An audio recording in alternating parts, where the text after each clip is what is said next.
حضرت امام شافعی فرماتے ہیں میرے علاقے کا ایک نوجوان تھا، عالم فاضل نہیں تھا پر نیک بڑا تھا، میرے ساتھ حج کرنے آ گیا اور مجھے وہاں جا کے پتا چلا وہ بھی آیا ہوا ہے۔ فرماتے ہیں وہ حج میں بڑی کوشش کرتا اس سے ملنے کی، تو کہتا حضور کیا حج میں باتیں کرنی، رب رب نہ کریں۔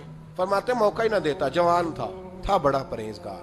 فرماتے ہیں وہ جب بھی دعا کے لیے ہاتھ اٹھاتا تو کہتا یا اللہ مجھے قبر میں بھی نماز کی اور قرآن کی توفیق دینا۔ ایک دن وہ حتیم کے پاس بیٹھ کے قرآن پاک پڑھ رہا تھا، میں 2-3 دفعہ گزرا تو پڑھ ہی رہا تھا، میں نے کہا آج قابو آ گیا ہے۔ میں اس کے پیچھے بیٹھ گیا اور میرے دل میں خیال تھا کہ جتنا بھی آج پڑھے گا نا میں نے اسے 2-4 باتیں کر کے ہی جانا ہے۔ اس نے قرآن مجید سمیٹا اور میری طرف دیکھ کے کہنے لگا حضور میں بھی آپ کا انتظار کر رہا تھا۔ کہتا میں خوش ہو گیا، لیکن اس نے کمال کر دی، جیب سے چند دینار نکالے اور کہنے لگا حضور آج ظہر کی نماز کے بعد نا میرا انتقال ہو جائے گا، تو یہ نا پیسے رکھ لیں، کفن خرید کے نا تو میرا جنازہ پڑھ کے تو یہاں جنت المعلا میں دفن کر دینا۔ امام صاحب کہتے ہیں میں اگلے لفظ کہنے لگا تھا کہ مجھ پہ سختہ آ گیا، کہنے لگا حضور مہربانی کر دیں کہ آپ میرے علاقے کے ہیں۔ میں چپ کر گیا۔ ظہر کی نماز میں نے دوبارہ اس جگہ پڑھی تو میرے ساتھ صف میں موجود تھا، فرض بھی اکٹھے پڑھے، سنتیں بھی اکٹھی پڑھی، نفل پڑھ کے جب میں نے توجہ کی تو وہ زمین پہ لیٹا ہوا تھا۔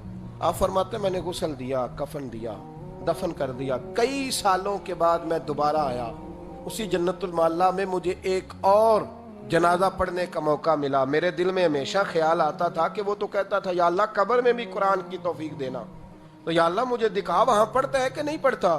تو امام صاحب فرماتے ہیں وہ میرے دل میں بات تھی، اللہ نے موقع دیا، میں دوبارہ جنازے میں گیا تو جو قبر کھودی گئی وہ اس کی قبر کے بالکل ساتھ تھی۔ اچانک میری نظر پڑی تو قبر کی دیوار گر گئی، لوگ پریشان ہو گئے، کہنے لگے آپ عالم اب آپ بتائیں کیا کرنا ہے۔ تو کہتا ہے میں نے جھانک کے ذرا آگے دیکھا تو اندر بیٹھ کے قرآن پاک پڑھ رہا تھا، تو میری طرف دیکھ کے کہنے لگا السلام علیکم امام صاحب، یہ دیوار شیوار کوئی نہیں گری، یہ اللہ نے آپ کی دعا قبول کر لی ہے۔